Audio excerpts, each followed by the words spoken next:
പ്രിയപ്പെട്ട മോമിനികളെ, അസ്സലാമു അലൈക്കും വറഹ്മത്തുള്ളാഹി. അറ്റാക്ക് മരണം ഇങ്ങനെ കൂടിക്കൂടി വരികയാണ്.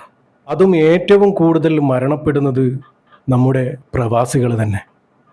ഈയിടെ അടുത്തായി തുടർച്ചയായി എത്ര യുവാക്കളാണ് അറ്റാക്ക് മൂലം മാത്രം മരണപ്പെട്ടു പോയത്.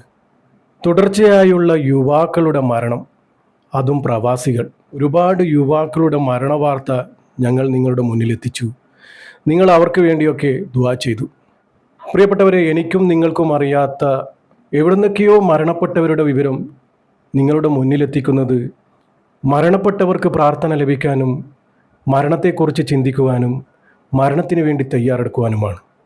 മരണത്തിന് വേണ്ടിയുള്ള തയ്യാറെടുപ്പ് നമ്മുടെ ജീവിതവും മരണവും അല്ലാഹു തആല സന്തോഷത്തിലാക്കി തരട്ടെ. ആമീൻ. ഇതുപോലുള്ള പെട്ടെന്നുള്ള മരണത്തെ തൊട്ട് പടച്ച റബ്ബ് നമ്മളെയൊക്കെ കാക്കട്ടെ. നമ്മുടെ പ്രവാസികൾക്കൊക്കെ ആഫിയത്തുള്ള ദീർഘായുസ് പടച്ച റബ്ബ് കൊടുക്കട്ടെ. ഒരുപാട് യുവാക്കളായ പ്രവാസികൾ മരണപ്പെട്ടു. പ്രവാസികൾ അറ്റാക്കായി മരണപ്പെട്ടു എന്ന് മാത്രമേ നമുക്കറിയൂ. പക്ഷേ ഓരോ കുടുംബത്തിലും ചെന്ന് നോക്കിയാൽ അറിയാം അവരുടെയൊക്കെ വിഷമങ്ങളും പ്രയാസങ്ങളും. അറ്റാക്കായി മരണപ്പെട്ട ഓരോ പ്രവാസികളുടെ വീട്ടിലും ഓരോ പ്രശ്നങ്ങളായിരിക്കും, മാനസികമായും ശാരീരികമായും. അങ്ങനെ പല വിഷമങ്ങൾ അനുഭവിക്കുന്നവരാണ് ചില പ്രവാസികളുടെ വീട്ടിലെ വിഷയം. ഓരോ പ്രവാസികളുടെ വീട്ടിലും ഓരോരോ പ്രശ്നങ്ങളാണ്. അതിപ്പോൾ പ്രവാസികളുള്ള വീട്ടുകാർക്ക് മനസ്സിലാകും. വീട്ടിലെ പ്രശ്നങ്ങളും പ്രയാസങ്ങളും തീർക്കുവാനാണ് അവർ പ്രവാസ ലോകത്തേക്ക് ചേക്കേറുന്നത്. ചെറുപ്രായത്തിലെ പ്രവാസ ലോകത്തേക്ക് പോയതായിരുന്നു. അങ്ങനെ ഒരുപാട് കാലം കഷ്ടപ്പെട്ട് വീട്ടിലെ പ്രയാസങ്ങൾ അകറ്റാൻ, പ്രയാസങ്ങളൊക്കെ തീർന്നു വരികെ അവൻ്റെ ആരോഗ്യവും ക്ഷയിച്ചു പോവുകയാണ്.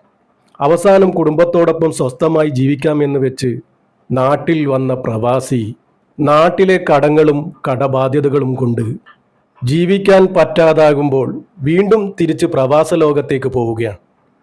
അവസാനം അവൻ തിരിച്ചു വന്നില്ല. പ്രവാസ ലോകത്ത് ജീവിച്ച് പ്രവാസ ലോകത്ത് തന്നെ മരണപ്പെട്ടുപോയി, അറ്റാക്കായി. ഇതാണ് ഓരോ പ്രവാസികളുടെയും കുടുംബത്തിൽ ചെന്ന് നോക്കിയാൽ നമുക്ക് അറിയാൻ പറ്റുന്നത്. നിങ്ങൾക്ക് തന്നെ അറിയാം, ദിവസേന എത്ര പ്രവാസികളാണ് അറ്റാക്ക് മൂലം മാത്രം മരണപ്പെട്ടു പോകുന്നത്.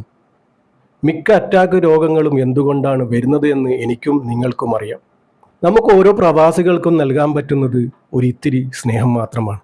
ഇന്നലെ മരണപ്പെട്ട യുവാവ് കണ്ണൂർ സ്വദേശിയാണ്. അബുദാബിയിൽ വെച്ച് അറ്റാക്കായി മരണപ്പെടുകയാണ്. കണ്ണൂർ നാറാത്ത് പുല്ലൂപ്പി സ്വദേശിയാണ്. ഷാക്കിർ KV 38 വയസ്സ് മരണപ്പെട്ടിരിക്കുകയാണ്.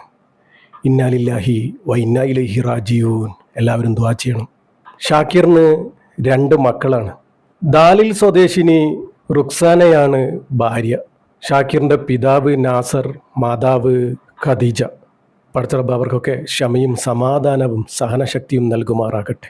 ഈ യുവാവ് മരണപ്പെട്ടിരിക്കുന്നത് അറ്റാക്കായി തന്നെയാണ്. മയ്യത്ത് നടപടി കർമ്മങ്ങളൊക്കെ പൂർത്തിയാക്കി നാട്ടിലേക്ക് കൊണ്ടുപോകും. പടച്ച റബ്ബ് ആ യുവാവിൻ്റെ ഖബർ വിശാലമാക്കി കൊടുക്കട്ടെ, സ്വർഗീയ പൂന്തോപ്പാക്കി കൊടുക്കട്ടെ. ഒട്ടും സഹിക്കാൻ പറ്റാത്തൊരു വാർത്തയാണ് 3 വയസ്സുകാരിയുടെ ഈ ഒരു മരണം. ഈ ഒരു മോള് മരണപ്പെട്ടിരിക്കുകയാണ്. കണ്ണൂർ പയ്യാവൂരിൽ വെച്ചാണ് സംഭവം നടക്കുന്നത്. വളരെയേറെ വേദനാജനകമായ ഒരു വാർത്ത. ഈ നമുക്ക് പോലും സഹിക്കാൻ പറ്റുന്നില്ല. അപ്പോൾ ആ കുടുംബത്തിൻ്റെ അവസ്ഥ എന്തായിരിക്കും റബ്ബേ? ആ മോളുടെ മുഖം കാണുമ്പോൾ തന്നെ ഇടനെഞ്ചിൽ ഒരു വേദനയാണ്. നമ്മുടെയൊക്കെ എത്രയെത്ര മക്കളാണ് പെട്ടെന്നും പിടുങ്ങനെയും അല്ലാതെയും മരണപ്പെട്ടു പോയത്. പടച്ച റബ്ബ് നമ്മുടെ മക്കളെയൊക്കെ കാക്കട്ടെ. നമ്മുടെ മക്കൾക്കൊക്കെ ആഫിയത്തുള്ള ദീർഘായുസ് നൽകുമാറാകട്ടെ. എല്ലാവരും 5 നേരവും നമ്മുടെ മക്കൾക്ക് വേണ്ടി ആഫിയത്തിന് വേണ്ടി ദുആ ചെയ്യണം. പ്രിയപ്പെട്ടവരെ, അമ്മൂമ്മയോടൊപ്പം നടന്നു പോവുകയായിരുന്നു ഈ പൊന്നുമോള്. കണ്ണൂർ പയ്യാവൂർ ചമതച്ചാലിലാണ് അപകടമുണ്ടായത്.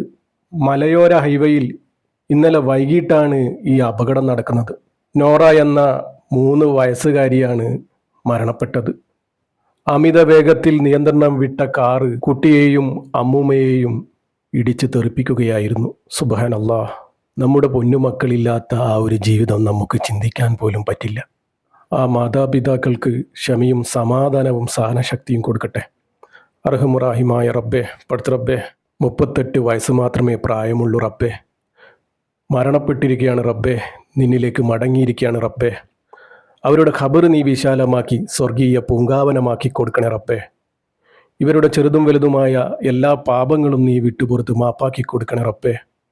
ഇവരുടെ കുടുംബത്തിന് ക്ഷമയും സമാധാനവും സഹനശക്തിയും നീ കൊടുക്കണമേ റബ്ബേ. പഠിച്ച റബ്ബേ, ചെറിയ 2 മക്കളുണ്ട് റബ്ബേ. അവരുടെ സംരക്ഷണം നീ തന്നെ ഏറ്റെടുക്കണേ റബ്ബേ. നാളെ ജീവിതത്തിന് വേണ്ടി ആരുടെ മുന്നിലും കൈനീട്ടാനുള്ള അവസ്ഥ ഇവർക്ക് നീ ഉണ്ടാക്കല്ലേ റബ്ബേ. നല്ല മക്കളാക്കി കൊടുക്കണേ റബ്ബേ. നാളെ മുന്നോട്ടുള്ള ജീവിതം സന്തോഷത്തിലാക്കി കൊടുക്കണേ റബ്ബേ.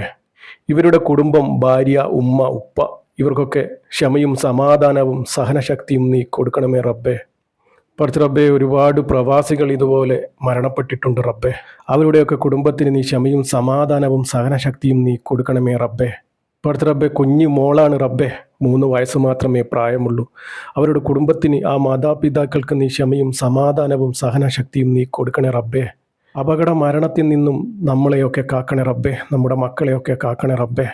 കീറി മുറിഞ്ഞുള്ള പോസ്റ്റ്മോർട്ടം ചെയ്യുന്ന വിധത്തിലുള്ള മരണങ്ങൾ ഞങ്ങൾക്കാർക്കും തരലേ റബ്ബേ.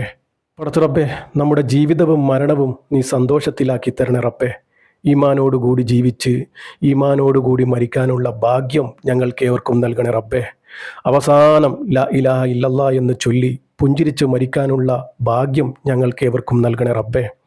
പഠിച്ച റബ്ബേ, അർഹമുറാഹിമായ റബ്ബേ, ഈ പാപിയായ സാധാരണക്കാരായ ഞങ്ങളുടെ ദുആ നീ സ്വീകരിക്കണേ റബ്ബേ. ഇവരുടെ ഖബറിലേക്ക് നീ എത്തിച്ചു കൊടുക്കണേ റബ്ബേ. ആമീൻ ആമീൻ യാ റബ്ബൽ ആലമീൻ. എല്ലാവരും മരണപ്പെട്ടവർക്ക് വേണ്ടി ദുആ ചെയ്യാൻ പറ്റുന്നവരൊക്കെ യാസീനും ഫാത്തിയും ഓതി ഹദിയ ചെയ്യുക. ആരും മുഷിപ്പ് തോന്നരുത്, മരണപ്പെട്ടവരാണ്.